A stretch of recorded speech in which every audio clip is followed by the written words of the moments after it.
Answering the question, I want to buy a house, but what different types of real estate is available besides just a residential, like regular single family home? Let's just talk about real quick. I'll just run through a list of them. The first one is a zero lot line home. I feel like this isn't really talked about a lot, but we do see these quite a bit in Salem. It's basically just where you have a wall that's attached to the house next to you. But when you're inside, it feels like a regular home, and a lot of times they do have yards. Sorry, my camera is shaky. The next one is a townhouse. I owned and lived in with my husband. We owned and lived in a townhouse for a few years, and we really enjoyed it. Ours was straight up and down, where it was like 3 stories. They do have quite a few of them in Salem where they're only 2 stories. So we do have options in the Salem area as far as townhomes go, but you will have that attached shared wall, if you will, with at least one person. Ours was on the end, so we only had one shared wall, but a lot of times there's going to be like multiple shared walls, if that makes sense.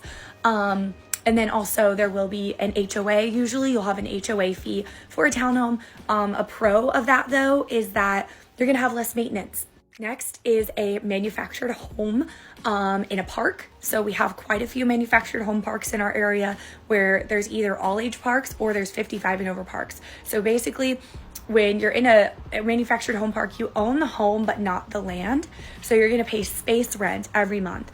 When I got into the business, it was common to see space rent in a manufactured home park in our area be about $500 a month or so, $600. Now, they've gone up quite a bit. So you're going to be paying quite a bit more for that. But the pros of a manufactured home park is that you can buy a house. There's some new manufactured homes that are like really beautiful and great square footage. You could find a 1,700 square foot new or newer manufactured home, and you're going to be paying obviously way less than anything that isn't in a park. So you can buy something nicer and more square footage, but you do have that space rent to pay as well. Next, we have condos. So this will really vary in our area. At least you could find everything from a 1970s condo that's like an older condo that's going to be a lot more affordable to a $1 million condo that's really nice, like luxury, or maybe like $900,000 condo. We have quite a few of those that have been coming up downtown Salem.